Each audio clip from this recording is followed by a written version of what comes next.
All right, we're live now. Hello, Uzbek diaspora. We're pleased to have our 16th series of UT interviews with successful members of our community. Today, we have two amazing guests, Hasan and Mohammed, who have both graduated from Yale University at the same time in May 2021, right? Sorry.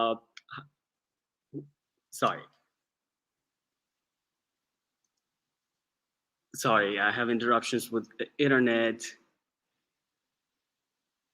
Okay, so at the following webinar interview with our guests, we would like to talk about different aspects of their college experience, such as admission processes, student life on campus, and quality of classes, and their expectations before applying for school. They'll also share their insights and knowledge in their individual sphere of expertise and provide tips on being an outstanding student and an outstanding professional. We encourage everyone who are watching us to ask relevant questions to the subject that's being discussed, and I'll highlight them and our guests will answer. So how are you guys doing today? Doing good. Good. That's good. Where are you guys at? I'm in Quantico, Virginia right now at Marine Corps Base, the basic school. Awesome. And you, Hasan? I'm currently in New Jersey, but I work in New York, so I commute there a lot. Oh, okay. So you're not too far from me. That's awesome. Okay. Right, how is the weather out there? I'm not asking Hasan because I know. Here it's pretty nice. It was pretty hot the last few months, Oh, yeah? and I definitely like the colder temperatures, so I'm enjoying the weather right now. Aha. Okay, awesome. So let's just warm it up and start with 15 fun blitz questions. I'll ask Hasan first, and then Mohammed will follow. Prefer texting or talking? Talking. Talking. Talking? Okay. Giving presents or getting presents? Giving. Getting Giving. presents. Giving. Okay, both giving. Okay. All right. Favorite city besides the one you live in? London. And Washington, D.C. Washington, D.C. And Hasan? London. Oh, London. Nice. Okay. California, New York, or Texas? New York. New York. New York. Wow. Awesome. Prefer Chinese cuisine or Mexican cuisine? Chinese. Mexican. Huh, okay. Academia or career? Career. Career. Okay. For a journal, paper, or computer? Computer. Paper. Okay. How long does it take you to get ready? Hour. Hour. Okay. Minutes. Always ready. I expected that answer, especially from you. I will talk about it. Okay. Fill in the blank. Formal education is? Sorry, repeat that. You should fill in the blank. Formal education is? Let's start with Hasan. Just a few phrases. What is formal education for you? Oh, what is formal education? It's a way. It's a way forward, especially for us Uzbeks. I think that's it's very imperative. Yeah. Okay, sounds good. And you? It's an investment into the rest of your life. Investment to the rest of your life. Okay, awesome. Wow, I love both of the answers. Okay, put the following values, personal values, in the order of your own priority: career, wealth, family, entertainment. Family, career, wealth, entertainment. Okay. I think family, career, entertainment, wealth. Okay. Awesome. Okay. As Uzbeks, family is always important for us, right? So, yeah. What does money mean to you? What was that? What does money mean to you? To me, resources, ability to do whatever you want. Okay. Yeah, I think pretty similar. It's a way to have an impact.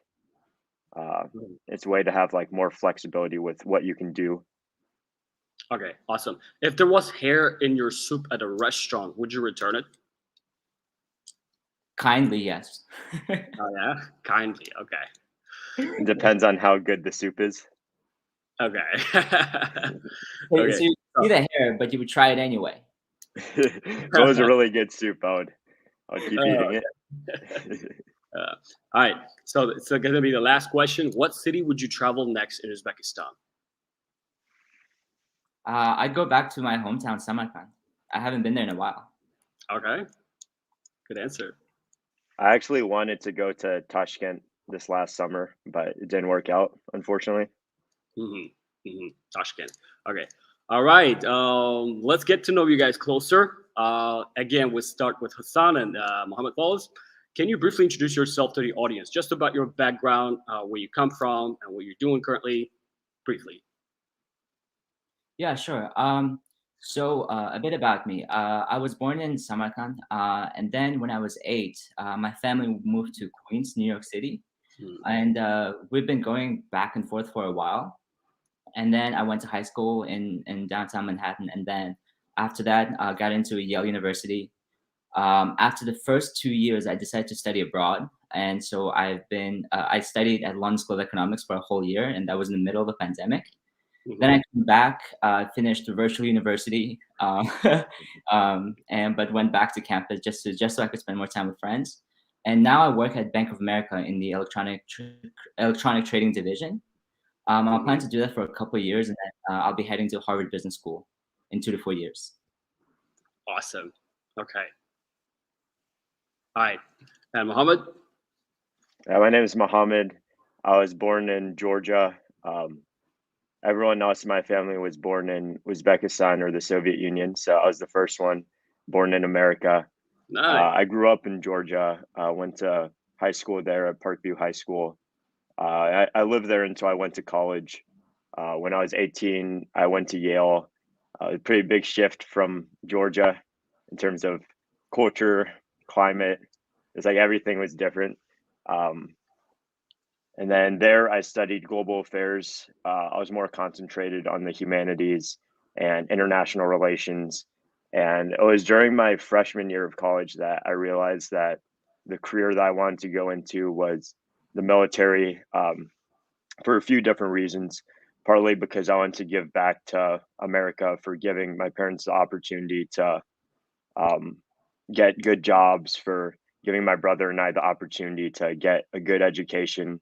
uh, I really just like wanted to give back, and specifically, I wanted to do the Marine Corps because the Marine Corps I felt like was an organization that has really high standards, and they're also the ones that are like first to get engaged in any kind of issue that we might be having in the world.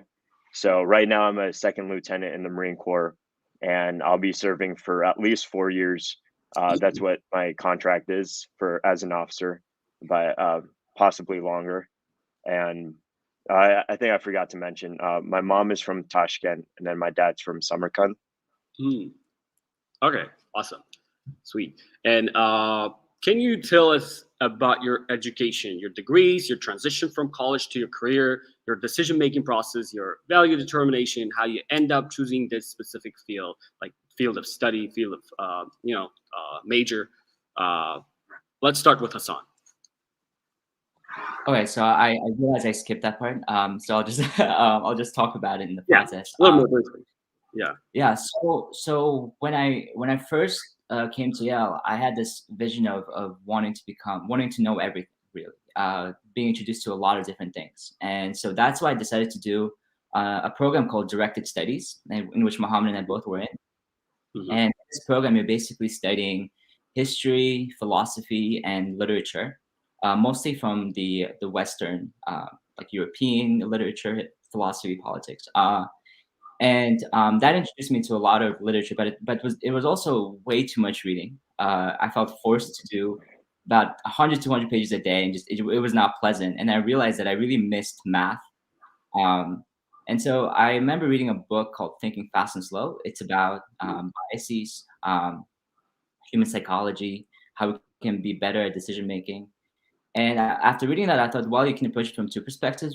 I could either, in order to become a better thinker, I could either major in psychology or I could do statistics. And statistics to me seemed like a perfect combination of psychology and math. And so I decided to pursue that starting second semester freshman year and onwards.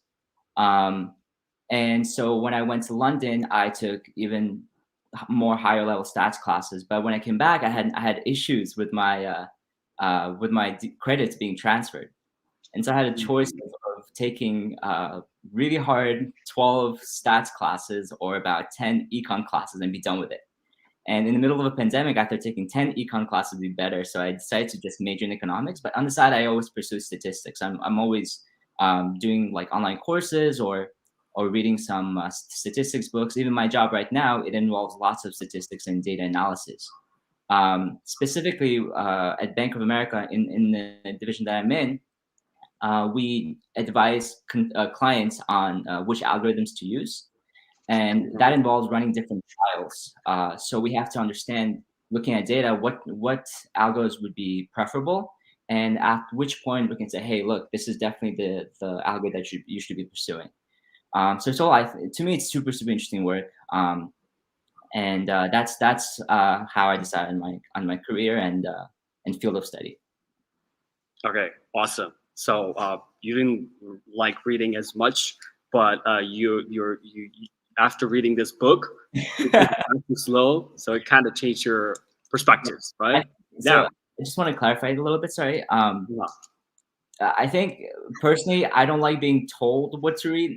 I think that might have been the problem. Whereas picking what I like to read or being recommended things with pressure makes me want to read that book more. Okay, that makes sense. And were you eventually able to transfer your credits, all your credits, or was it still lacking? Well, so what exactly happened was I wanted to take certain statistics classes, but my professors at home would not approve them because they said that they could teach it here at Yale. And then I decided to take those classes anyway. And so when I came back, I was very short on credits, and I didn't want to do much more work than I had to. I still had to struggle. I still had to take a lot of classes, but I didn't want to struggle too much. Okay, that makes sense. Awesome. And all right, Mohammed? Yeah, so I think that directed studies, the program that Hasan mentioned, like that also had a pretty big impact in what I decided I wanted to do. Because I think like a lot of the ideas behind that program is that it taught us that you have to think deliberately about like what kind of impact that you have in the world, but then you also have to pair that with action. And I think that's the reason why I decided to major in global affairs, because you like think about these problems that we're having in the world. You're thinking about global poverty, like ethnic clashes that are happening within countries, and then you're talking about like real solutions that we can apply to fix those problems.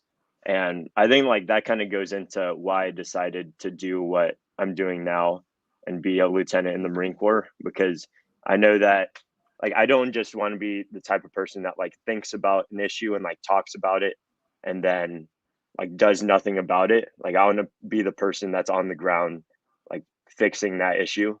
Like I always want to be the like person that's involved in that kind of stuff. So I think I got a really good background of thinking about all of these different kinds of issues, especially as it pertains to the United States. So like the rise of rival powers, like because before we were just concerned about the Middle East, and now we're thinking about threats that are like more at our peer level. So China, Russia, and just like thinking about the kind of relationships that we're going to be having with those countries. And I think that in college, I had a good background in all of those lessons, and I was able to think about that theoretically. And then now in the Marine Corps, I'm able to get training that kind of prepares me for being like more on the ground and the more like practical side of things. So if we're talking about like exactly what transferred over from my college education to the Marine Corps, I think it's mainly the way of thinking, because the specific content, like what I learned in the classes, I'm not using when I'm training to shoot a rifle or shoot a pistol. Like it doesn't translate that well, but it's more so the way of thinking, like, oh, like this is how I want to approach this issue, or this is how I want to think about that issue. I think that's very important. And then I also think that just college in general, not necessarily depending on what major that you do, it opens your mind to thinking of different perspectives. So I think in every kind of field, people come into it with a single kind of perspective, and it's easy to like be close-minded to different kinds of ideas. But especially if you get like a liberal arts education and you hit a lot of different bases, and especially like in college, you have that opportunity to learn about different cultures. In most colleges, you'll be surrounded by people that you've never been around before. Like when I was in high school, I was in Georgia, and I was surrounded by like people that grew up in the same kinds of neighborhoods, had the same kinds of perspectives, like all that kind of stuff. Once I went to Yale, there are people from California, New York, international students, Europe, Africa, Asia. So people from all around the world, and you get to hear their perspectives on things, and it's not necessarily the same as the way that you grew up. So I think like that, it prepares you to be more open-minded. And as you go into your job, that's an important skill to keep, so that when you think about issues, you're not just like constrained by the single mindset that you have. You can be more open-minded, and you can look at things from different perspectives. So in terms of like, I don't think I got any like specific knowledge that I'm using day to day right now, because I'm kind of learning things on the fly for the Marine Corps. Like it's very specific to that job. But I think 100%, like the way that I'm thinking now, like it's strongly influenced by what I learned in college. Wow, awesome. I love your answer. Very thoughtful. So the main reason that you really got into this specific major is because you really wanted to make an impact, if I'm not mistaken, right? So that's the mindset that you started with, and then you started taking action, which is amazing. And I love the fact that how global you think, how how you look at the problems, and how I love how dedicated you are to solving problems. And Yale was good for the fact that it's very diverse. People have different, especially the students who apply for those schools who get selected are, I'm sure, very smart. And you're surrounded by those people with different perspectives, as you said, like with international backgrounds, and they bring in their own value to the table, and you guys share it, and that's how you grow. And having different perspectives is important. All right, awesome. And where do you guys stand in terms of your career today? Again, let's start with Hasan. I really hope my coworkers aren't watching this right now, because we just started. So I really like my role. I think that there's so much to learn. So many transferable skills too, especially technical, and then the way of thinking. But I'm not sure if that's something I can see myself doing for the rest of my life, or in the next, maybe, I don't know, 5 years. Ultimately, in the last couple of months, last year or so, I've come really into I've come to be really interested in entrepreneurship, and then the startup environment. I think there's a lot to do there. It's super fun, super dynamic. And then, for example, in Uzbekistan, there's a lot of interesting startup-y things that are happening. And to me, that's a lot more exciting. There's a lot more. The types of problems to be solved there are very varied. You have to think about so many different risks. And I think ultimately that's where I will end up doing, though I'm not sure. At least in the near term, my goal is to gain as much experience as I can. So as to be in the future, I could be better positioned to either have a startup or contribute through private capital. Private capital. Okay. All right. So the statistics and the current job that you have is not your long-term thing. So you want to do your own thing. It's entrepreneurship, right? So what kind of startup are we talking about? Is it like a financial startup, or is it like what do you call an IT startup? It would be more. I really like data science, so I think I would focus a lot on data science type startup. But even so, it's like something like this. There's lots of applications, right? Airbnb uses data science. Facebook uses a lot of data science. So it really depends on what particular problem I'm thinking about at a moment. For example, my friend and I are currently looking into the housing market in New York City because it's been widely neglected. So we're thinking, well, there might be something to do there. We're not sure yet. We're still doing a lot of research. And talking about this on a public platform puts a lot of pressure on me because now I feel like I really have to follow up on this. But just want to say that I'm still young and I can and will probably change my mind many times before I settle on something. Okay, awesome. I myself in real estate, so I'd love to find out about what you be in, and we'll be in touch with you. Yeah, especially in New York City, I agree. Like housing, infrastructure, like real estate is getting old, and there needs to be some transformation. And Totally. yeah, I'd love to see that. All right, Mohammed. Yeah, so like I mentioned before, I'm a second lieutenant in the Marine Corps. Right now I'm doing training at the basic school, and the intent behind the basic school is to train you to, first of all, have the individual skills to be a platoon commander. And what a platoon commander is that it's when a commander is in charge of like 40 Marines. So that's the job that I'll have once I graduate from the basic school, which will be in about 4 months at this point. So they're really teaching you a lot of skills. So right now we're going through the fundamentals, like what we've been doing the last 2 months. So that's like shooting rifles, shooting pistols, doing like basic skills like land navigation, like physical exercises. It's a lot of academics as well. And it's all very enjoyable. Like I'm loving what I'm doing right now. I would say that the best things about the Marine Corps is that the caliber of people is at such a high level because everyone's super disciplined. Everyone wants to be there and everyone's very motivated, and you know that everyone else like won't quit, and that pushes you to not quit too. So I think this doesn't just apply to the Marine Corps, it applies to everything in life. If you surround yourself with good people that motivate you and push you, then you're going to be able to like push yourself and able to like do things that you don't necessarily think that you can do. So especially for the people that are like looking into like going to college right now, like if you surround yourself with people that are motivated and like trying to get a better education and studying a lot, then that's going to help you out because that's going to push you to do the same. And then if you hang out with people that just want to like party all the time and it's like waste their time, then it's the same kind of idea. But like going back to the Marine Corps, like I think it's a very good organization because like everyone's just encouraging each other. Everyone's like pushing themselves at a very high level. Like some of our days we're training for like 18 like 20 hours for the day, and like I don't get tired just because like I see everyone else is motivated and like they're pushing hard. So like I really enjoyed that aspect.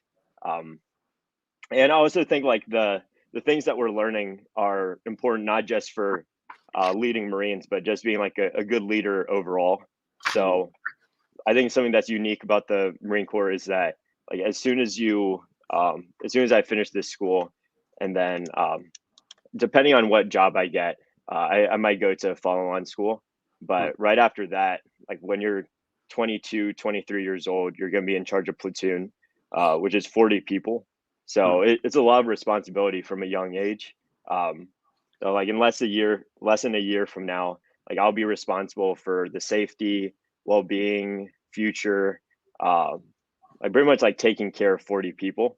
And like the kind of training that they give you to like take that kind of responsibility, I think it's useful. Like I just said, like not just for the Marine Corps, but for other things in life, because like the more responsibility that you can take for others, like the better prep you are for leadership.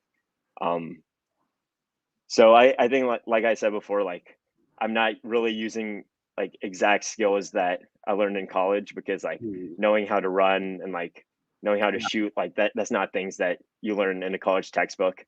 Right. But it is like, first of all, it's very demanding. but it's also very fun at the same time. I So bet. that's how I get my energy to like keep on going every day.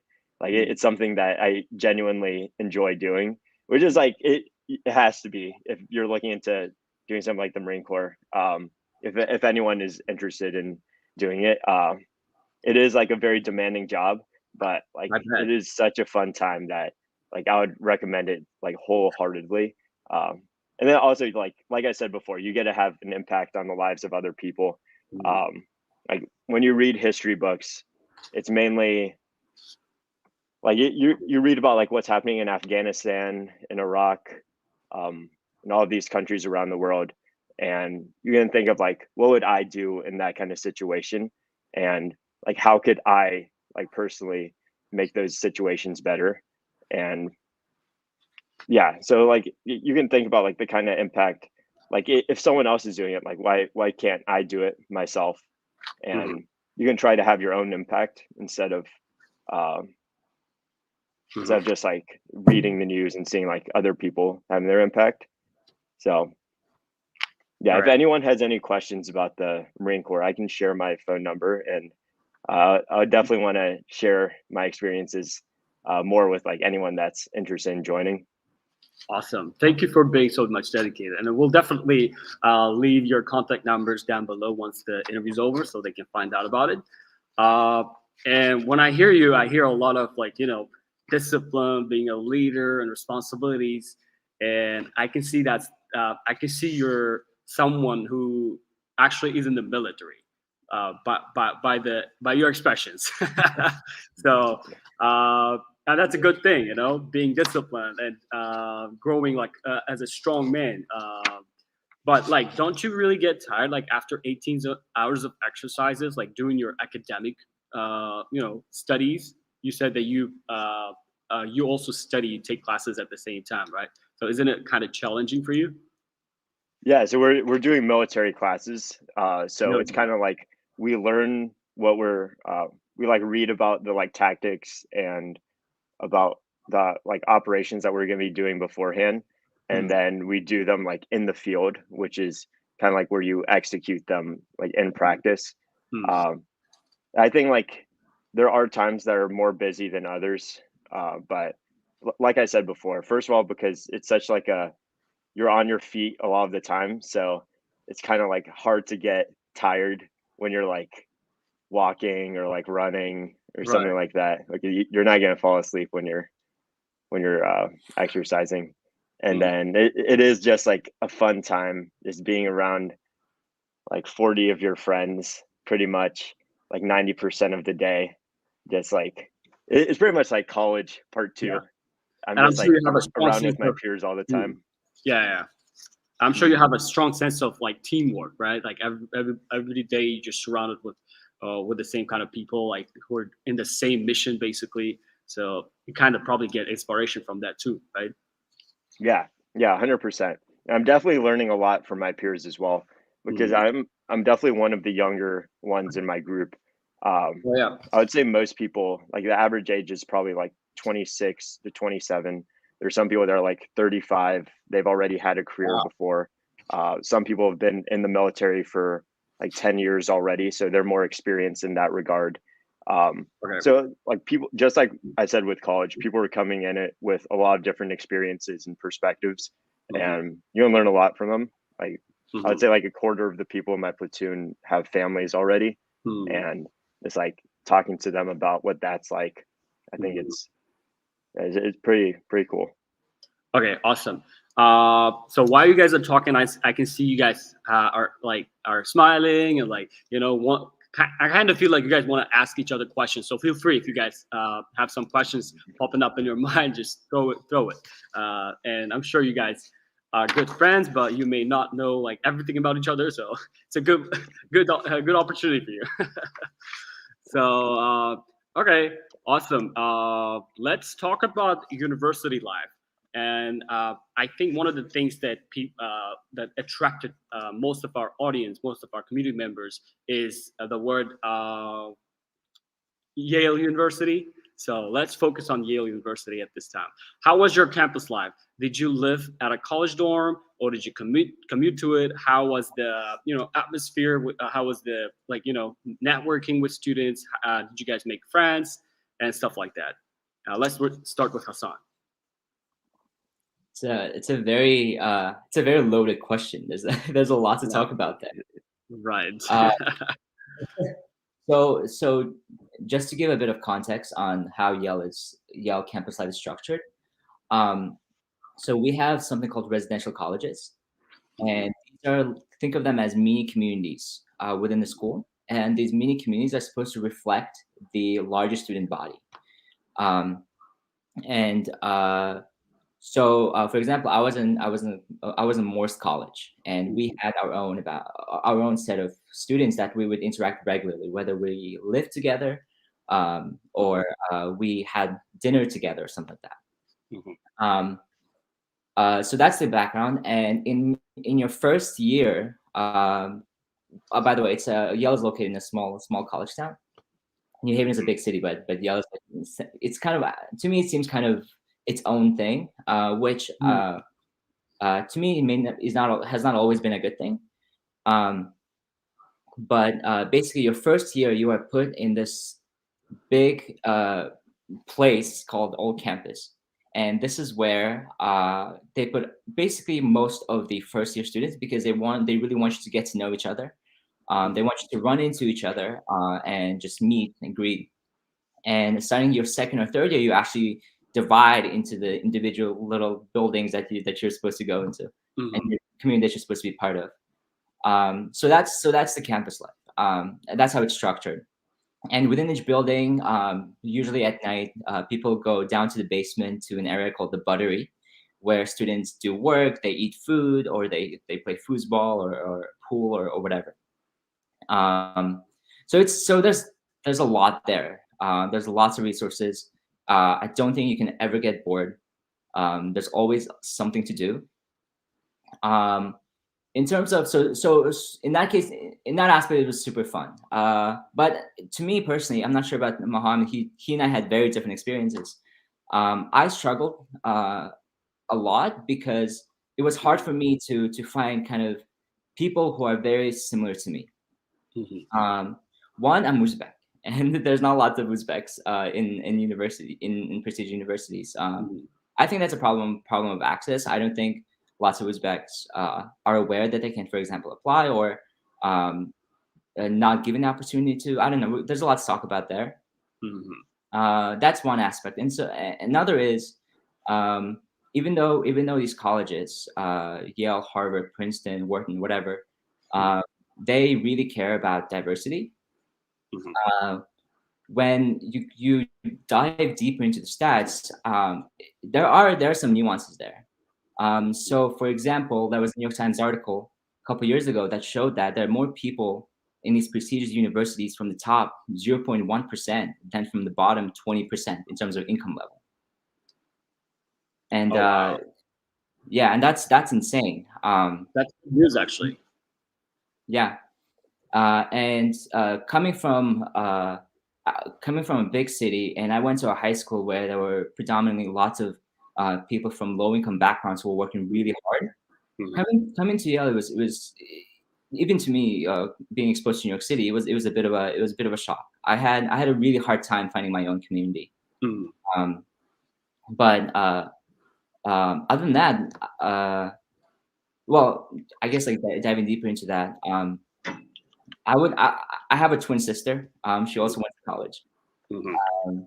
And I didn't want parents to have to pay for me and my sister. So I worked, and which meant that cut into my study time, or that cut into the time that I could be part of the community, whether it's through student clubs or being part of the student body. So I didn't really have a lot of things that I was part of in college, but I did a lot outside. So I'm gonna stop right there. I feel like I talked a little too much, but I'm happy to talk about all of this later on. Awesome. Okay. Mohammed, do you agree or disagree with some of the things, and what do you think about campus life? Yeah, I think Hasan explained it very well. the residential college life, like I think that is a big plus because you already have these like pre-designed groups that you can interact with and that you will interact with for your first 2 years at least. And going to what my living situation was like, I lived within the college for the first 2 years, and then I lived off campus with some friends the next 2 years. I think that Yale requires you to live on campus for the first 2 years. And I honestly think that that's a good idea because that means you're going to be eating in the dining halls with all of your peers. You're going to be living with them. You're going to be studying in the library with them. So you're like close together, at least with the people in your college for a little bit. And then I think outside of that, you make a lot of your friends through your classes. So I know, like, especially with the seminar classes that I did, which are like 20, usually like 20 people in your class who like discuss books slash like big topics like the Middle East. Like I had a seminar on Middle East politics. And you would discuss like all of these issues. And then usually like after class, we would get lunch or dinner and we would just like hang out. And I think I had something similar with the language that I took, which is Indonesian. There's like a good community there and would always go to these Indonesian events. We would get lunch, like dinner all the time. And then I think the third way that you build community is through extracurricular events / clubs that you do. So if you're into athletics, usually like your sports team, you'll be very close with them. I was close with a lot of people in ROTC, which is like the military prep program there. And then there are a lot of different types of clubs. I do think that it can be difficult sometimes to find people that are similar to you. I just like what Hasan said, I didn't find anyone that was ethnically similar to me, and I didn't have that kind of connection because they're just not that common at Yale. I think that the kind of connection that I did find in terms of background is that I found some people from Georgia / southern states that I could relate to, and I hung out with them a lot. But in terms of like Uzbek people, it is not that many people there, and it's difficult to find them. So hopefully that's something that you all can change in the future by just applying to these colleges more, and just like taking that shot. But at the same time, I think it was like Yale definitely makes a big effort to try to get you, almost force you to interact with other people.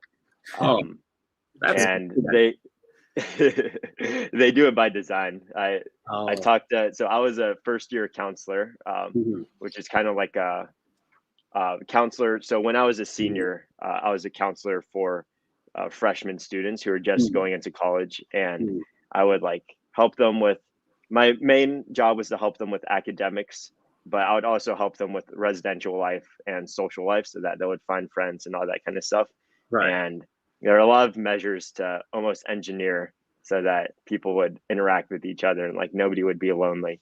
And there are a lot of different resources too, in terms of like if you're too stressed, if you're having academic issues, if you're having writing issues, like there are resources that are available 24/7 to help you out.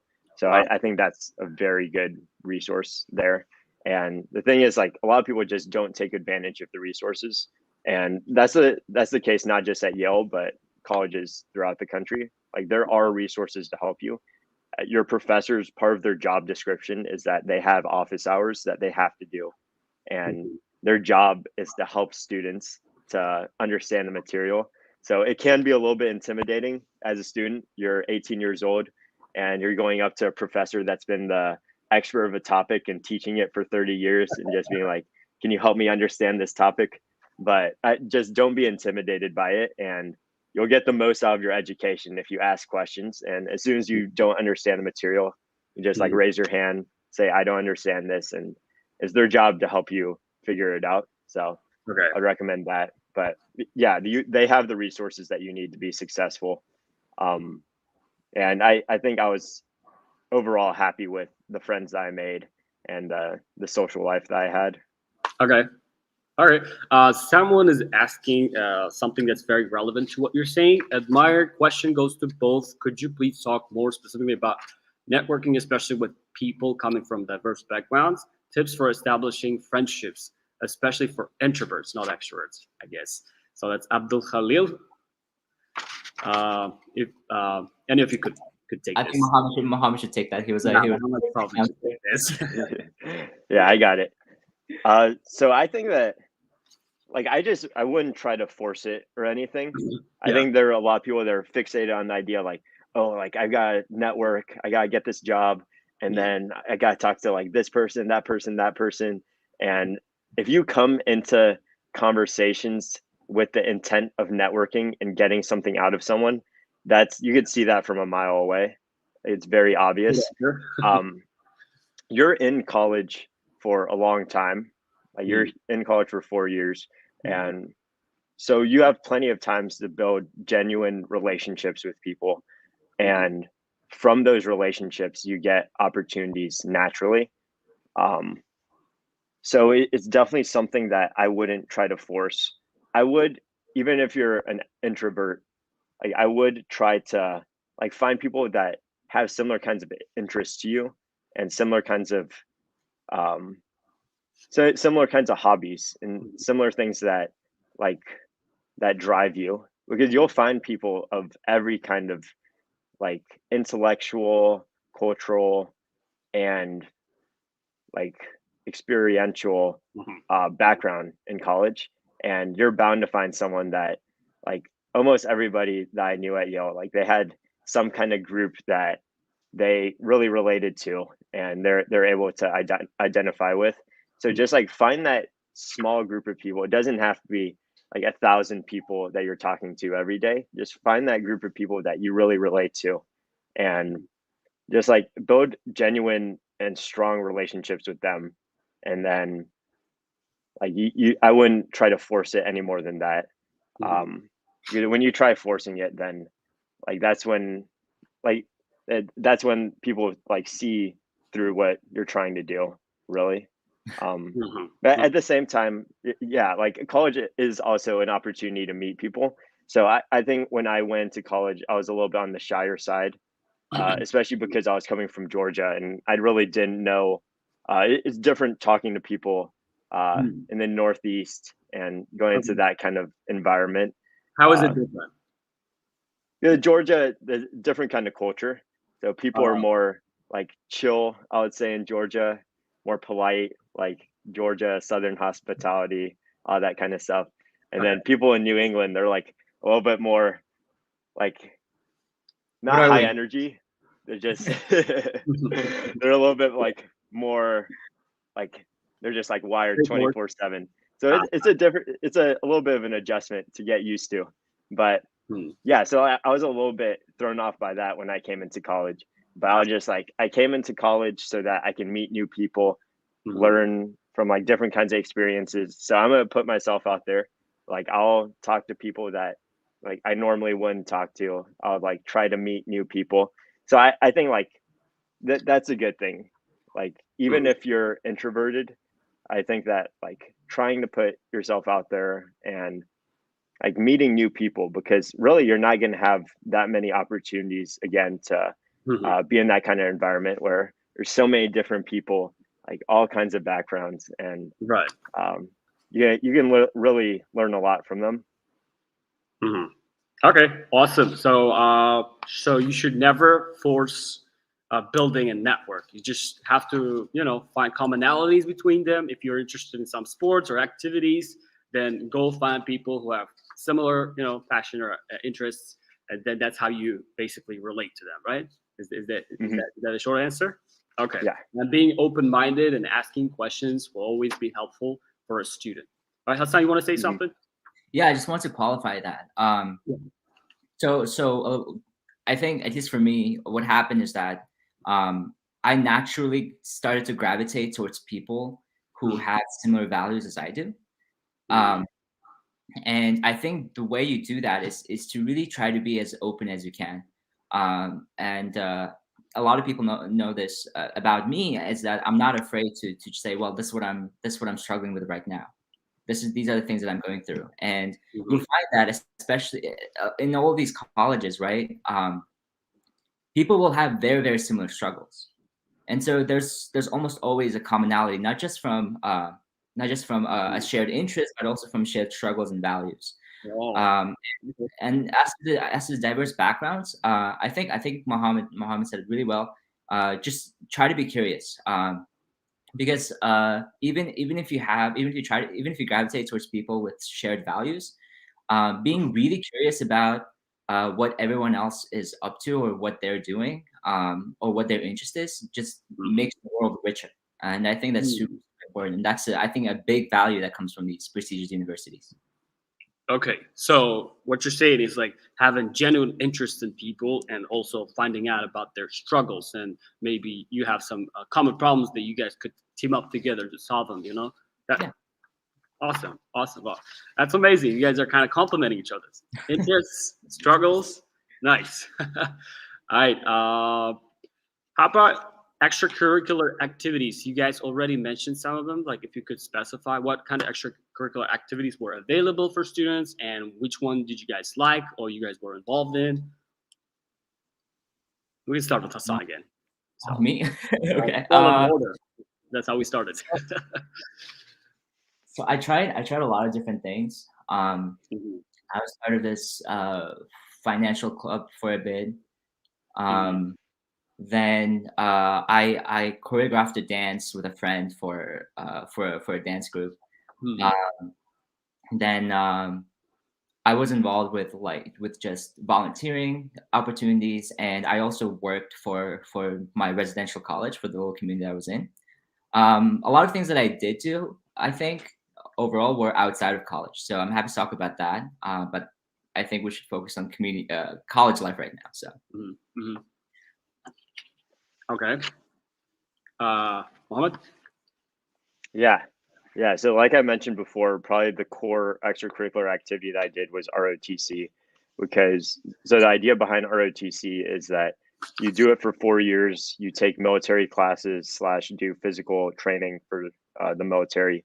And while you're in college, they'll pay for all of your college.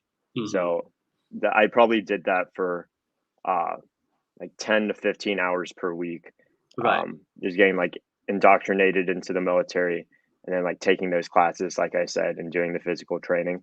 And then outside of that, I think that the clubs I did were dependent on either academic interests I had.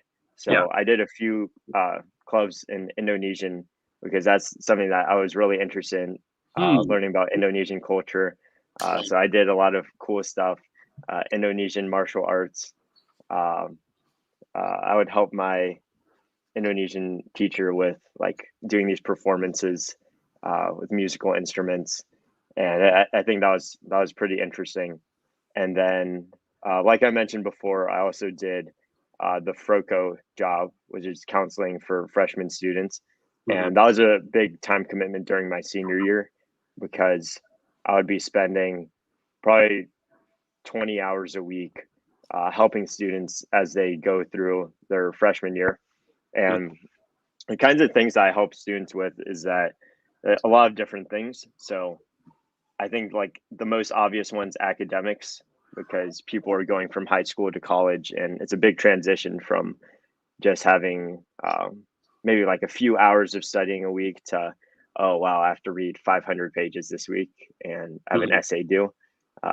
So for some people that was stressful. For other people, it was just being away from home for the first time. And I think I kind of fell into that camp my freshman year, where it was a little bit of a different like lifestyle, and you have to do like a little bit of an adjustment to get used to it. So there are some people that I was the counselor for, and they're like, oh, this is my first time being away from my parents ever in my life, and I'm just homesick, or I miss from my friends from high school. And I would like talk them through like, oh, like, yeah, but you can like still call home, you can make new friends here, that kind of stuff. So I think that was probably the most rewarding thing that I did in college, because I was in these students' shoes just 3 years ago, and I was making that transition from going to high school to starting Yale. And now they're doing the same transition, and it's kind of like full circle. Like I get to see where I was just 3 years ago, and at the same time, like I can like help out so that they can have that, like they could have a successful transition too, and their next 3 years could be good. And then outside of that, I think there are a lot of like social groups that you can be a part of. So I was part of a fraternity, and a lot of my best friends that like I had in college was through that fraternity. And then the great thing about Yale, and I think pretty much any college you can do this, if you're really interested in something or you're good at it, or you just like want to do it in college, you can start a club by yourself and the university will support you. So let's say that there's no club for foosball, and I love doing foosball, and my friends love playing foosball too. Like you can just make a club, and at Yale at least they would fund that club. Like they would give you money, and I'll be like, oh, here's like $100 to have your foosball club meetings, and like you could, if you have something that you're interested in, you can make it into reality. Okay. Yeah. Awesome. Sounds good. And I just want to specify one thing before we forget about it. Mohammed mentioned that some of the groups are pre-designed. What does pre-design means? Like it's not pre-organized, it's pre-designed, you're saying. So it's like they're designed in a specific way so like people can match each other personality wise, or like how does it work? So the way that they do rooming in college is that you fill out this survey. They gave us some insight into this because I was the freshman counselor. You fill out this survey and they give you like, oh, like what are you interested in? Do you wake up at like 5 a.m. or do you wake up at like 10 a.m.? Do you love like blasting loud music every day, or do you like studying where it's like very quiet? And when they're finding your roommate, like you fill out that survey and they're going to try to match people that are similar. So if somebody wakes up at like 5 a.m. every morning and they like complete quiet while they're studying all day, they're not going to match them up with somebody that wakes up at noon every day and who like blasts loud music all the time. So they're very careful with how they do these matching so that you'll have a good freshman year. I think also just the idea of the residential colleges, like you have these, every residential college has its own dining facility. So you can, like what a lot of people do is they eat with their residential college for breakfast, lunch, and dinner. Like you're eating with the same people. You're seeing them around the courtyard all the time.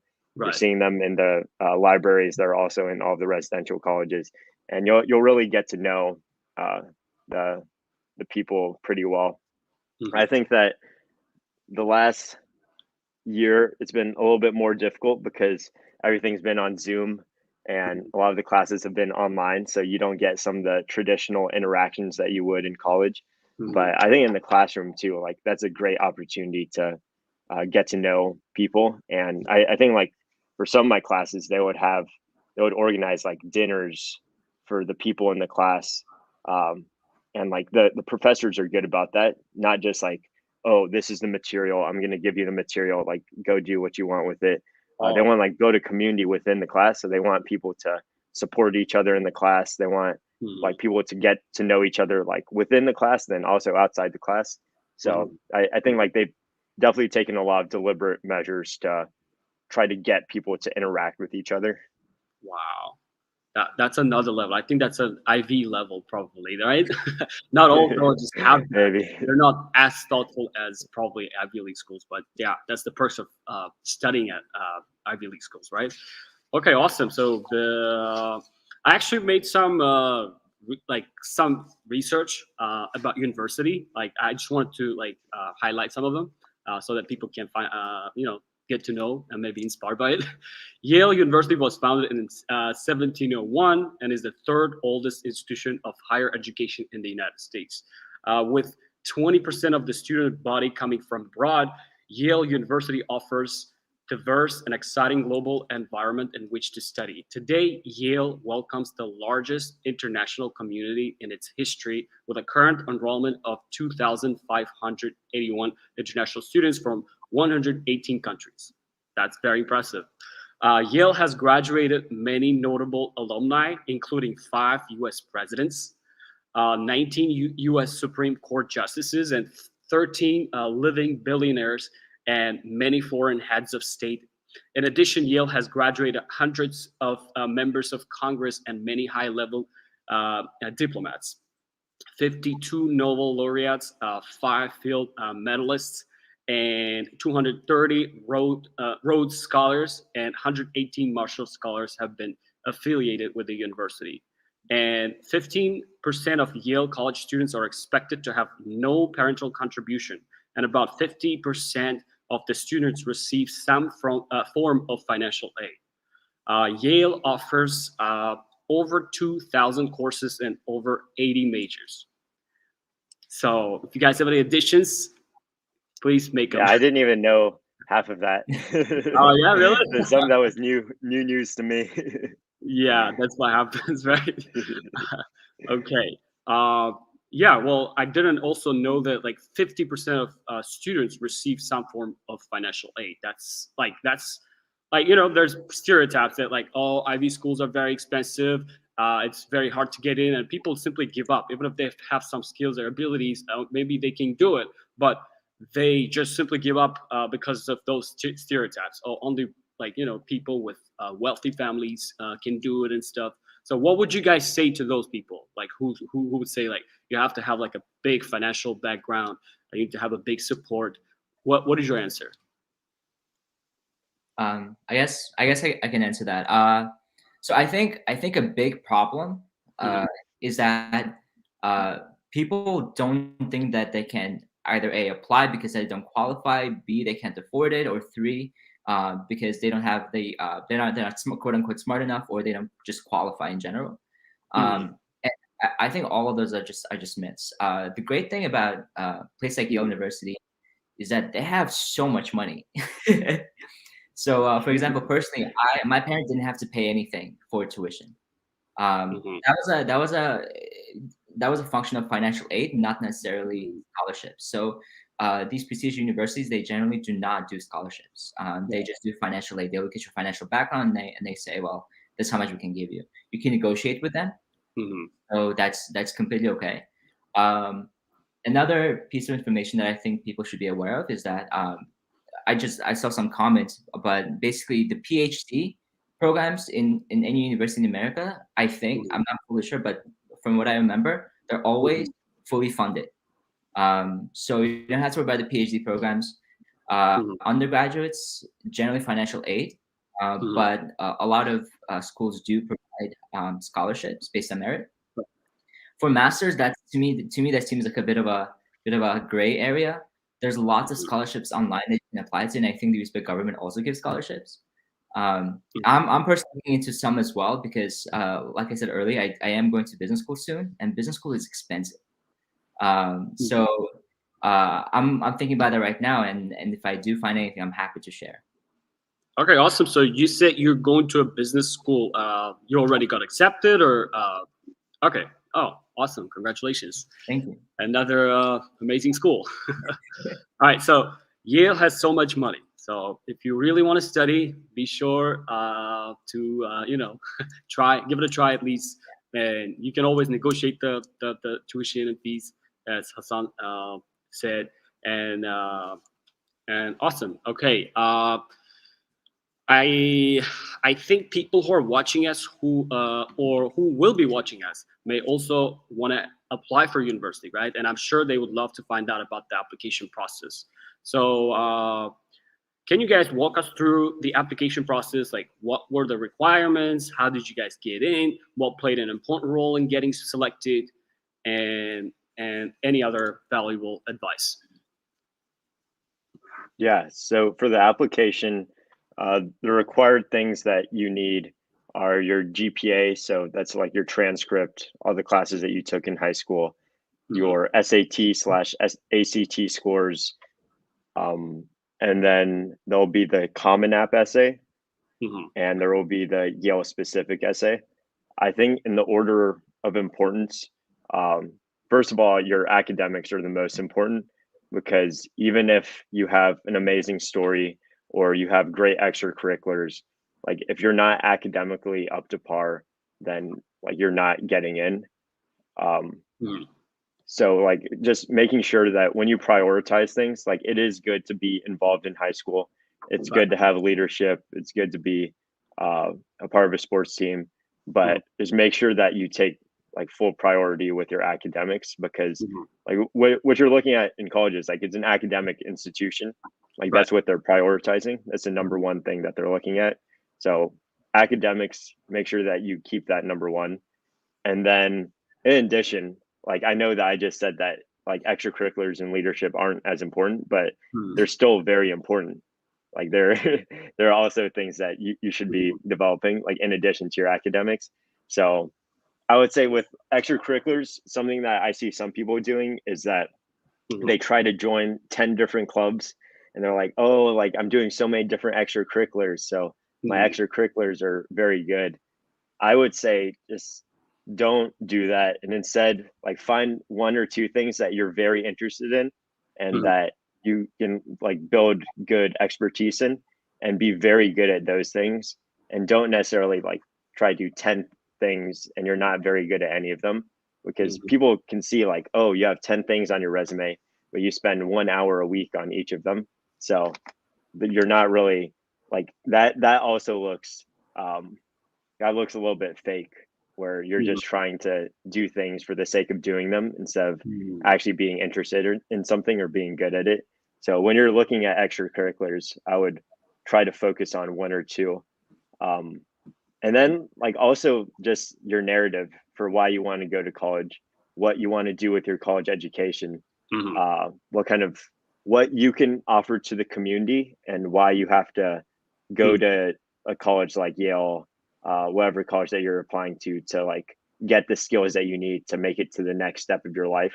I Mhm. think that another thing that people would do here is that they'll look online, like they'll go on Google, they'll be like, oh, 10 successful Ivy League like essays or something like that. And then they'll like try to copy the template, and they'll be like, oh, if somebody else got into a school with this kind of essay, then I'm going to try to do something similar and it'll work out. Um, Mhm. like you can only like the best narratives that come from people are the ones that are very genuine and that speak to their personal experiences, because I guarantee like if you like look at one of those books that are like, oh, essays that are good for like college applications, then everyone's going to be writing those essays down. And if you're an admissions counselor, you're going to be reading 20 essays in a row that look exactly the same. But if you can genuinely like write about a unique experience, and that's why I think personal narrative is Mhm. especially good, because if you can talk about, if I can talk about, oh, this is what Mohammed's life is like, and this is the background that I have and the experiences that I had growing up, like that's something that no one else had in this world. Right. And if I can communicate that well and talk about like communicate my vision well about what I want to do in the world and like the kind of impact that I'm having, like Okay. that's going to be 10 times better than some cookie cutter essay that like you tried to get from a book or the internet. So I think like Yes. when you're writing your essay, the most important thing is self-reflection. Like that's going to be the biggest part of preparing to write your essay. Like actually think about, why do I want to go to college? Like what what kind of background do I have, and like what led me up to this stage in life, and like think about that. That should be like 80% of the time that you're spending writing your essay, just thinking Mhm. about these big ideas. And then from there, like the essay will write itself, like once you have those answers figured out. Mhm. um, but like I said before, uh, for any of these like higher level academic institutions, they are academic institutions. That's the number one priority. So just making sure that you're studying hard for your SAT/ACT, that you're doing well in your classes, that if Mhm. you're not doing as well in your classes, like you talk to your teachers and you try to Mhm. figure out what's going wrong and like how you can improve. Right. And then one thing that I forgot to mention, building Mhm. good relationships with your teachers, because there are times where people are like very good in their classes, but they don't really show their teachers that they're involved. They just like do well on the tests, and then they don't participate in class, or they don't talk to their Mhm. teachers outside of class. I Mhm. would build good relationships with your teachers, because there's also a letter of recommendation component. So having like specific things that your teachers can write about in terms of like you being engaged and things that you're interested in, that's something helpful for the admissions people to look at. Right. Okay. Wow. Awesome. So much stuff. If we break down academics, of course, you have to focus on your academics more than anything else. Don't do extra stuff. Like just don't fake it, and focus on one or two things only. And do not plagiarize. Plagiarize. Is that how you pronounce it? Don't copy. So be genuine, be authentic, and also self-reflection is important while applying for school. And you don't have to focus on big ideas. Just self-reflection is the key, right? Is that a good takeaway? Yeah. Yeah. Okay, Hasan, do you have any additions? Yeah. So I actually disagree with the point about the grades. So I do, of course, I do think grades are important. SAT scores are very important, but this process is holistic, which means that they look at each part of your application. Just to give you some examples, I've had friends who had out of the SAT right now is, I think, out of 1,600, Right. and I've had friends at Yale who got 1,200 or 1,000 even. And compared to like Mohammed, for example, right? That's very low. I think you got a perfect score, near a perfect score. So No, not perfect. And so I just want to say that it's all relative, right? So I think I'm not sure, but I think the way admission is approached is they try to see what, like Mohammed said, what's your story, and they also want to see if you have a certain, I guess, spike in your personality. So for example, let's say you are very good at basketball, right? Then cultivate that. Of course, academics are important, but if you're top 10 in the United States or in whatever country you're in, then you have really high chance of getting in, even if you have low grades or other academics. And what if you're a national Olympiad champion, but you're great? Let's say you're a national Olympiad champion in math, but you have very low grades in biology or reading. You still have pretty high chance of getting in. So it's all relative, and you really have to, like Mohammed said, you really have to know yourself and see where your focus is. I had the opportunity to read my admission file, so to see what people comment, and mine said that my grades were okay. And I came from a really tough high school in New York City. So I think in the grand scheme of things, my grades were more than okay. But That's good. but I think what really helped me were my essays and my recommendations.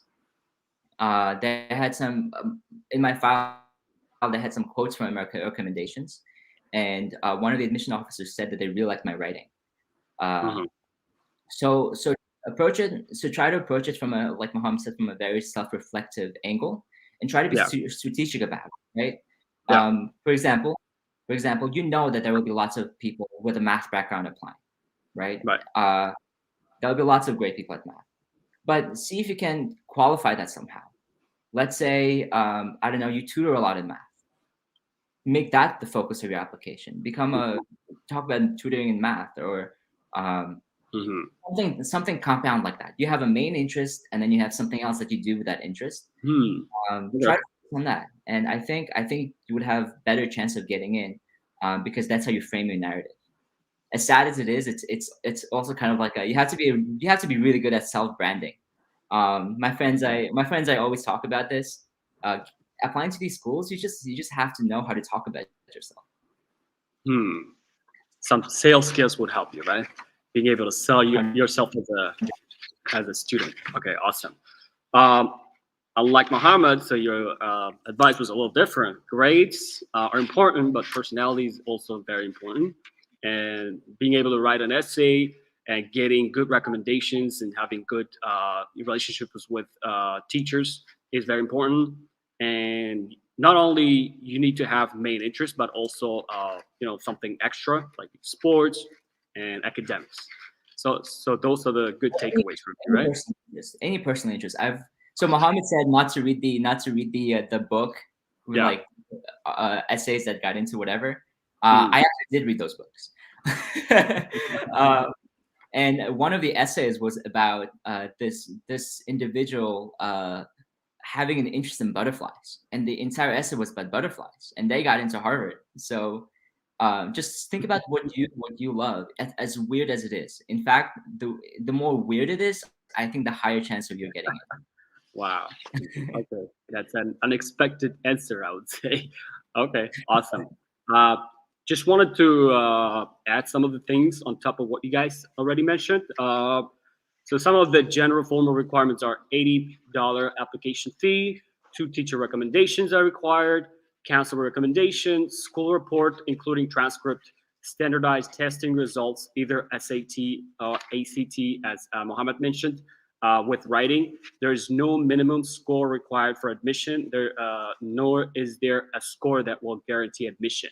So no matter how high you have, how high of grades you have, it doesn't guarantee, unfortunately. So for non-native English speakers that have not had at least 2 years of high school with an English curriculum, Yale strongly recommends taking the TOEFL test, or maybe IELTS, I think is acceptable too. Minimum acceptable score of 100 on the internet-based test, or IELTS test, yes. Acceptable score of 7 to demonstrate English proficiency. And lastly, final year report, right? I'm sure you guys went through these. I'm sure you guys submitted all these documents. Just wanted to make it clear. All right, awesome. Let's just spend 5 minutes and with Hasan. So Hasan will be answering these specific questions because most of the questions are about him. Hasan, how do you like working at Bank of America? Try to be as short as possible since we're running out of time. Like it's already 1 hour and 12 minutes. So let's just make our answers a little shorter. Okay. So it's super great. There's lots of smart people. There's lots of people from prestigious universities, but from really all walks of life. Yeah. My team especially is very lean. There's only about 4 or 5 of us. Right. But we talk to huge, powerful clients, and we do lots of analysis. I get to exercise lots of different, aspects of my brain.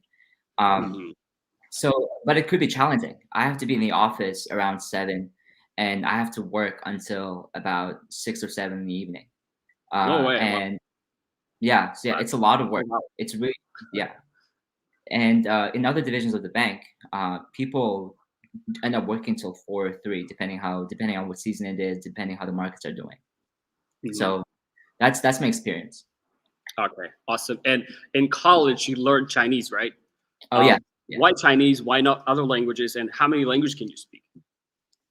So it was in high school. I had friends who took Chinese, and they would tell me how you can put different, character symbols together, and then that can form a different word, and each character has a story behind it. And I thought that was super interesting. Right. And especially with the rise of China, I thought, well, it's college is the best time to pick up new skills. So I took Chinese for a year, and then I went abroad to Beijing, spent the summer there, and honestly, I would say that's probably the best summer of my life. It was super fun, and the university paid for it too. So going to these institutions that have a lot of money, they will cover it. They will pay for these experiences. Yale is rich, right? As you said. Yale is rich. Yeah. Okay. All right, Nick. So is rise of China a real thing? I know Mohammed also touched on that. We don't want to get too political, but like, what do you think? I think language going to be very important in the future. Yes, I think so. China is really doing a lot of things that I don't think many people in the West know about. So, for example, they're giving countries loans for 100-year leases for particular islands that are of strategic importance to China. In Africa, China has established private equity firms or building I forgot the name, but building infrastructure stuff, and China owns all of that. Okay, all right. And I think in Kyrgyzstan, yeah. In Yeah. Kyrgyzstan, China owns part of the land. Sure. Yeah, China is definitely on the rise, and even the culture itself. I think I hope the Chinese government doesn't hate me for this, but they are spending money on expanding the culture globally, kind of like a marketing thing. So yeah, and for example, the Schwarzman scholarship, Mhm. the connection between Tsinghua and Schwarzman. They're really trying to expand their reach. So I think learning Chinese is a huge benefit. Okay, awesome. Thank you so much. And you also intern in financial services, right? Yeah, I did a number of internships in financial services. I think the most I think two of them, three, Bank of America, Thomas H. Lee, and I interned for a professor who actually owns a hedge fund called Ellington Management. The nature of the works were different. The Ellington management one was more math, more statistics than it was pure finance. The Thomas H. Lee Capital, that one was more public investing. I actually had to look at certain stocks, analyze them, see whether we should invest or not invest. And then Bank of America one, in COVID, it was really weird. It was lots of self-learning and scheduling calls with different professionals, getting to know them. But usually the way it would work is, at least in the markets, you would be rotating to different desks, getting to know multiple groups, and then at the end of the summer, seeing which group you want to join for a full-time position.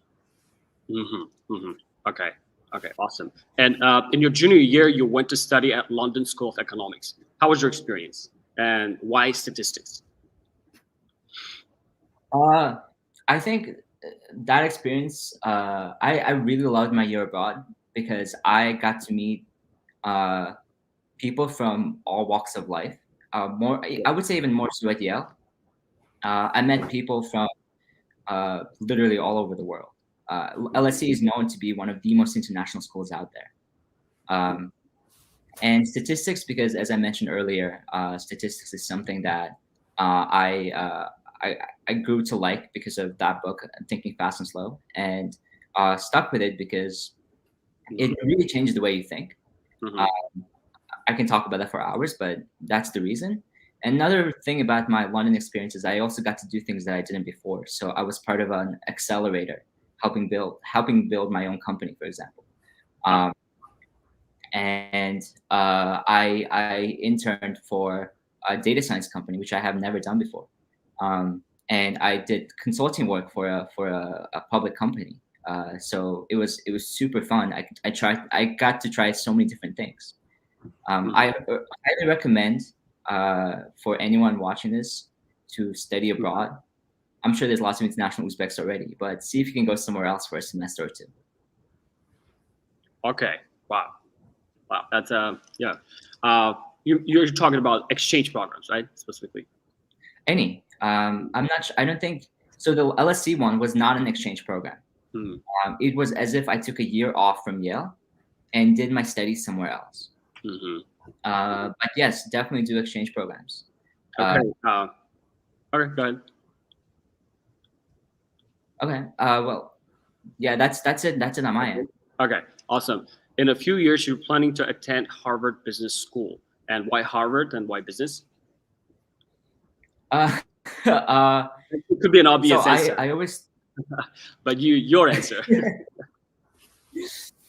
So I think for business schools, I'll be frank. I think for business schools, if you want to have competitive opportunities at big name firms, then you really need that brand, which is why I've only applied to the top business schools.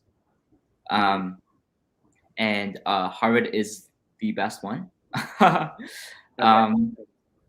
And but really another aspect of business school that I really enjoyed was the fact that you meet and network with people who have done amazing things. Right. And at the same time, it's also a time that you can take risks.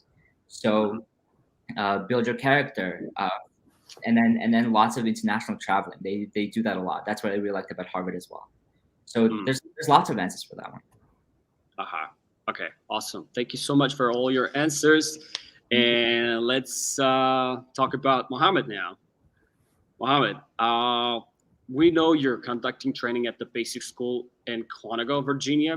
Can we talk some interesting things about it? Like maybe you had some, interesting stories, fun stories. Yeah, so we did this thing called the rifle range and pistol range about 3 weeks ago. So every morning we would hike out to the range at like 3 a.m. and we would get to shoot M16s.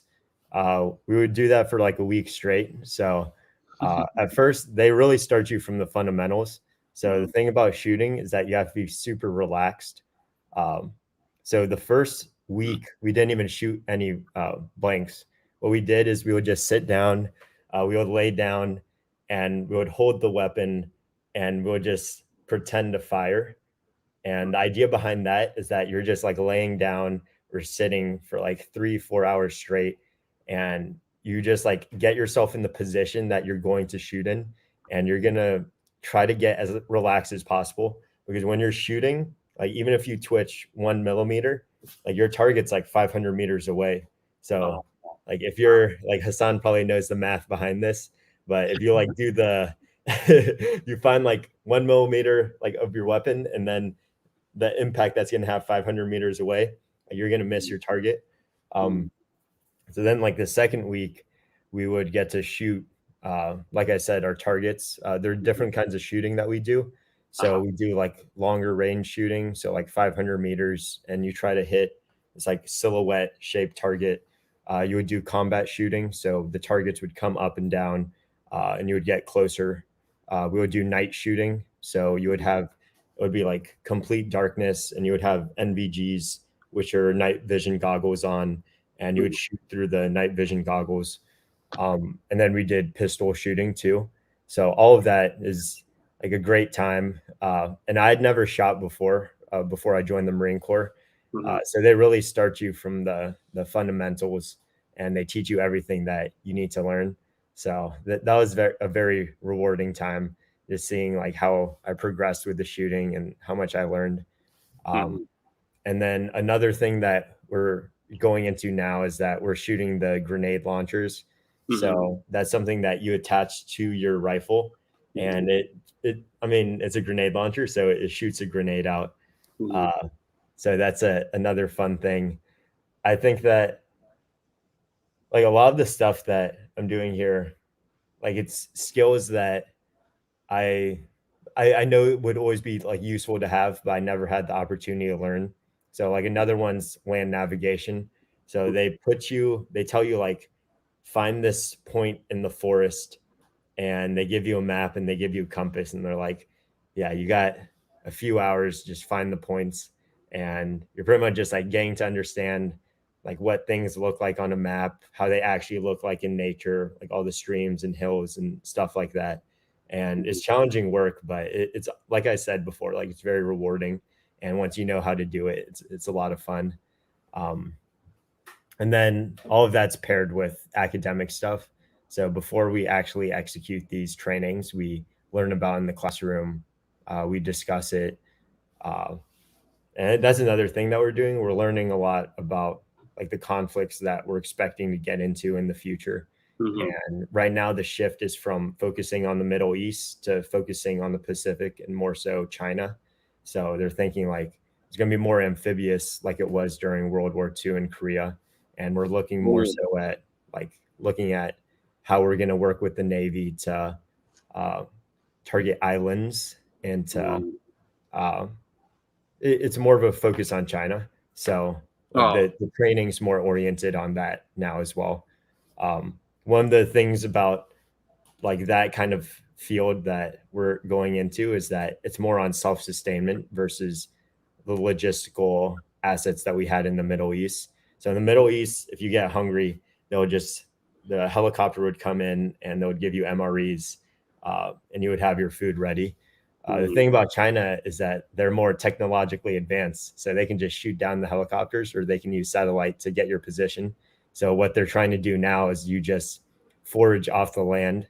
So they teach us how to purify water, how to like catch fish, catch chickens, and like gut them and like get their meat and like eat them in the wild, so that you're like more prepared to, if you're just like left in an area, like you don't need MREs, like you don't need support by helicopter or trucks. You can just like live off the land for a little bit. So I think it's like all very like cool skills, and it's like rewarding to learn them, because like it's just like useful to have like as a human being. Yeah. Awesome. Wow. I can see you have so much passion for your current job. I love it a lot. It's the best job. Yeah. Awesome.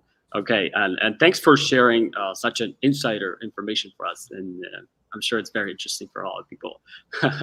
And how long did you live in Lilburn, Georgia? And did you like it there? And what is special about it? I lived there for most of my life. So I lived in Atlanta probably the first 4 years. And then we moved to Lilburn when I was 4 or 5. And then I lived there until I went off to college when I was 18. So 13 years. I think it was a great place because a very diverse community. There are a lot of people from every kind of background, people from Mexico, African Americans, Asian people, white people. And my high school in particular is like a lot of different socioeconomic backgrounds that people came from. So like I really got to interact with a lot of different kinds of people. And I also like that my high school was very large. So my graduating class was like 800 people. So there are a ton of people that I got to interact with. I think my school is also good because I had teachers that were super involved. Like if I had any questions or I needed any help in my classes, like they would always be willing to help out. And that's something that I definitely appreciated. And it was finally, I just had a lot of good friends, and I still keep in touch with them today.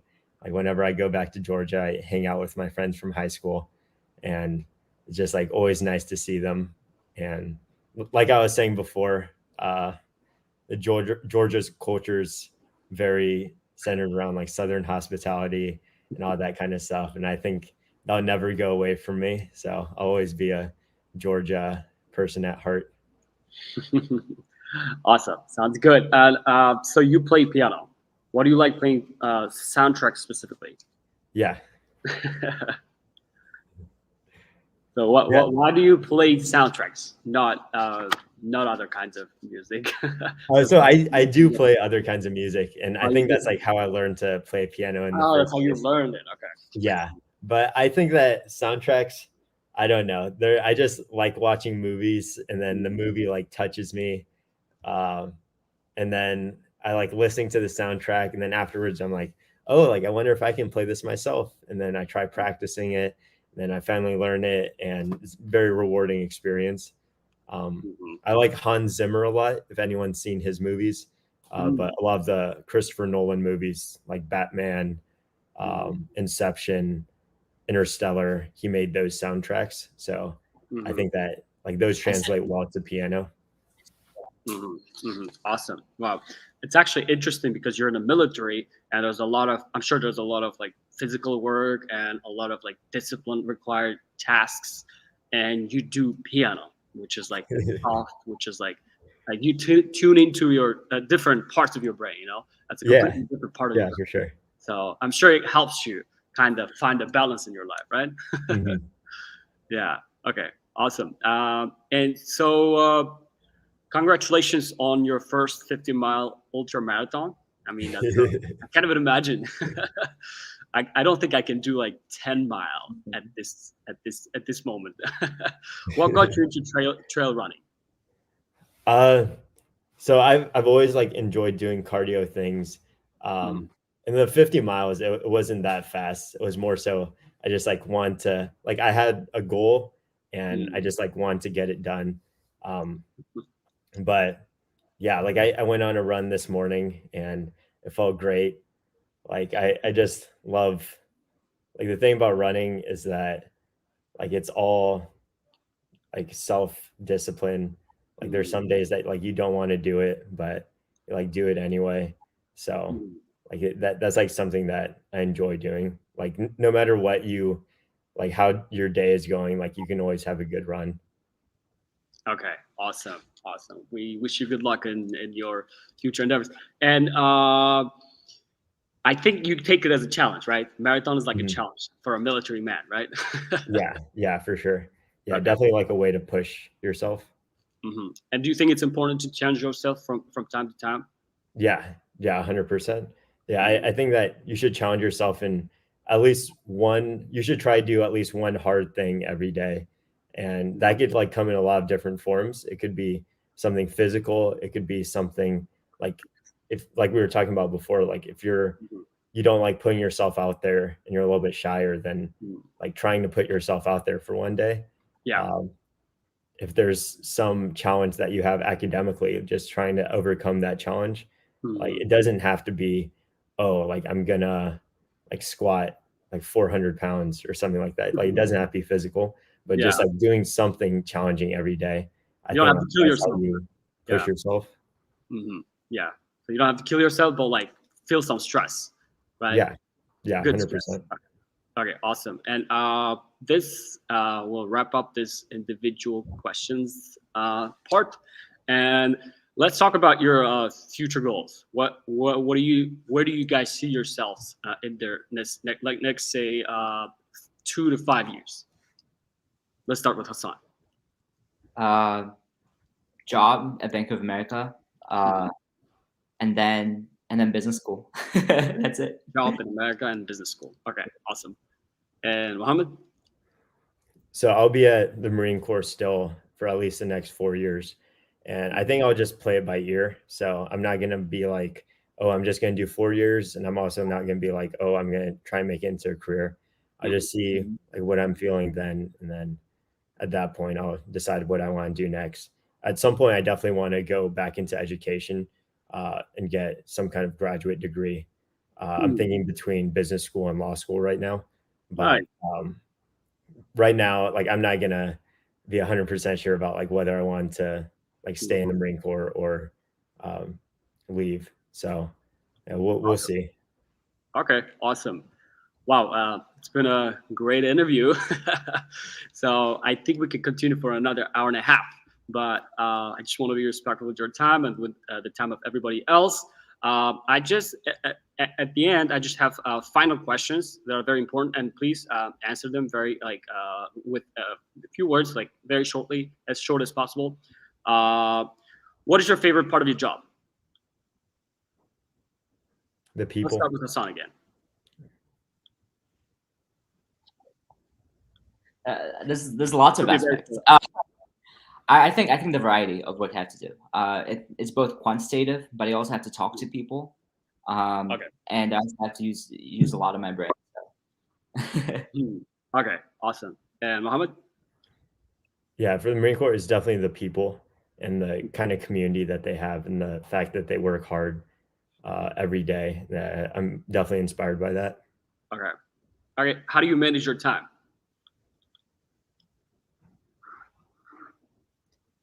So I think having a job makes managing time easier, at least for me. But generally, what I try to do is, in my life overall, I try to limit the things that I'm focused on.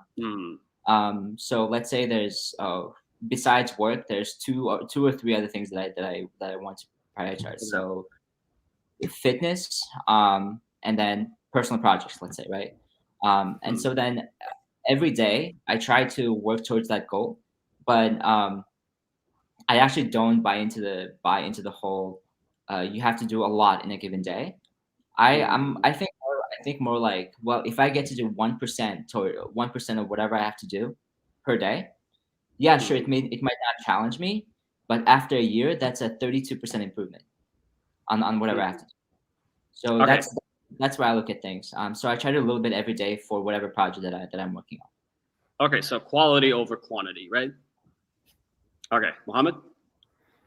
I think planning ahead.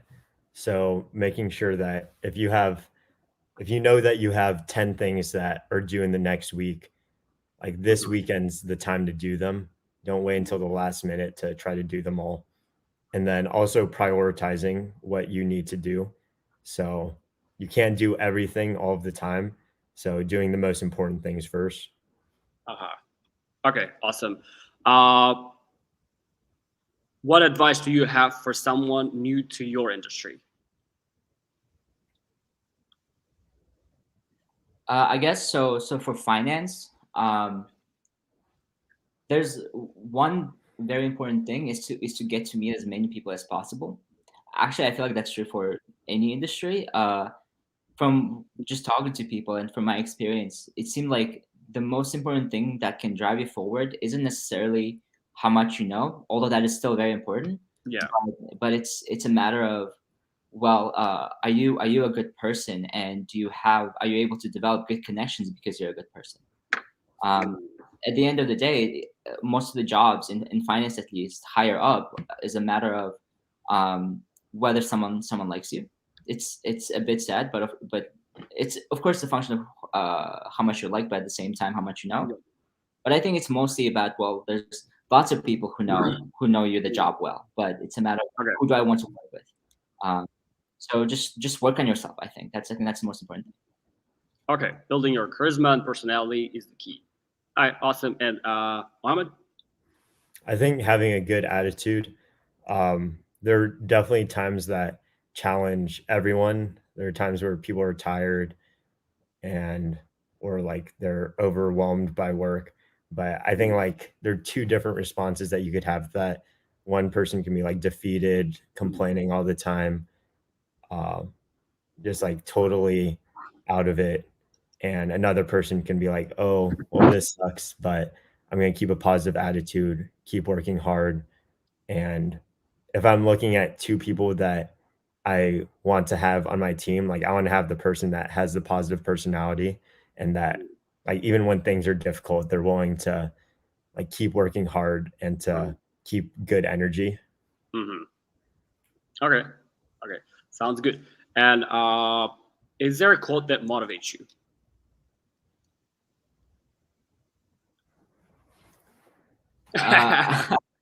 So Maybe it's your own quote that you made up.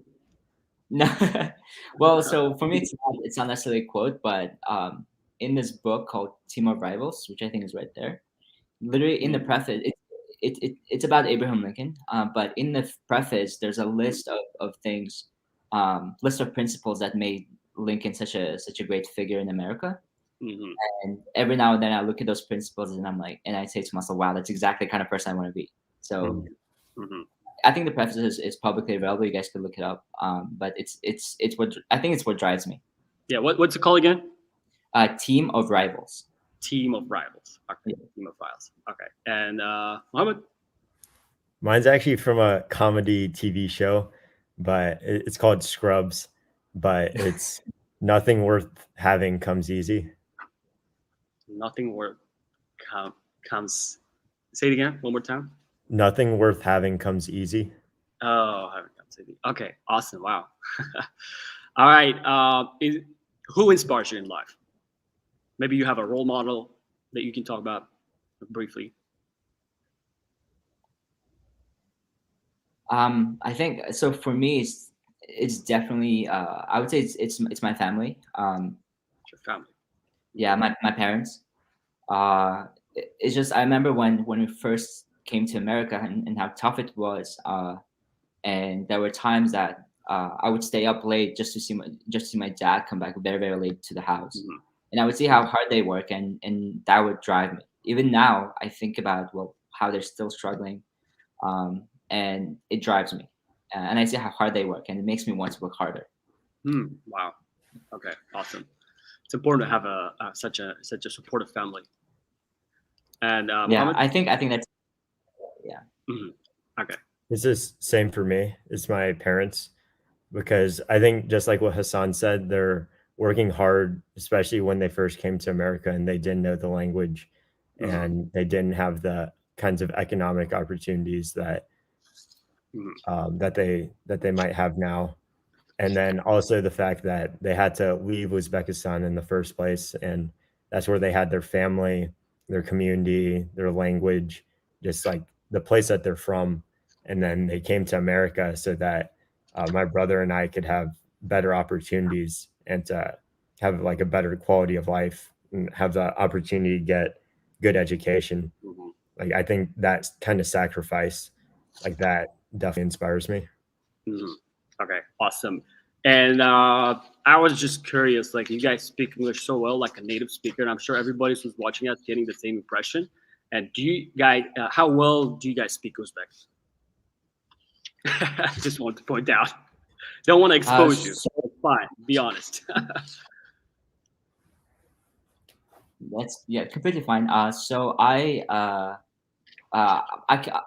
spoke Uzbek when I still speak Uzbek, but the thing is, I went to a Russian school in Uzbekistan because my dad. Oh, yeah. And so right now at home, I speak Russian with my dad and Uzbek with my mom, and Uzbek when we're on the phone with family members. But of course, they point out how I have an accent, and that's mostly because in America we did not spend a lot of time among other Uzbeks. We just happened to be in a place where there were mostly people from other cultures, so English was more of the primary language for us. Okay. Okay. Awesome. And Mohammed? I speak zero Uzbek. Don't say zero. I speak, What was that? Yeah, assalamu alaikum, right? Pretty much. Zero. I learned Russian growing up, and that's how we would speak in our family. But I do not speak Uzbek, unfortunately. But hopefully, at one point in my life, I can learn it. Okay, awesome. Sounds good. And no matter what, we're very grateful for your effort to help our community, Uzbek diaspora community. That's the most important thing that matters, not whether you speak Uzbek or not. So, but yeah, we'll help you. We'll teach you Uzbek if you need. Thank you. Reach out to our community members. I need to be taught as well. Yeah, and just to wrap it up, like one of our executive board members, Shahadat, was asking, and I found a very like a summary question. Thank you for a great interview. Do you feel that Yale gave you top education that you wouldn't be able to get anywhere else? Mohammed, do you want to start? Mohammed. Yeah. I think that Yale has given me a really good education. I think that it's exposed me to a lot of people that I wouldn't necessarily have gotten to meet otherwise. Yale also has a lot of good resources that are available. At the same time, though, all of the knowledge that you could get at Yale, you could get by yourself if you're dedicated and focused enough. So that's the thing about self-education. A lot of people think that the only time that you're supposed to get an education is if you go to high school or when you go to college or when you get your graduate degree. Something that's important is that you're educating yourself continuously throughout your life. So that doesn't mean that you have to be going to classes your entire life, but you can always learn from others' experiences by reading a book, by listening to lectures that like leaders in your field are giving out, by talking to people that have more experience than you. So I think that like a lot of the stuff that you learn at Yale, you can learn by yourself. Like you have to be very like disciplined to try to get that kind of knowledge and education by yourself. But there's nothing inherently like, very special about going to Yale. Like, Okay. It's something that you can figure out by yourself. Okay.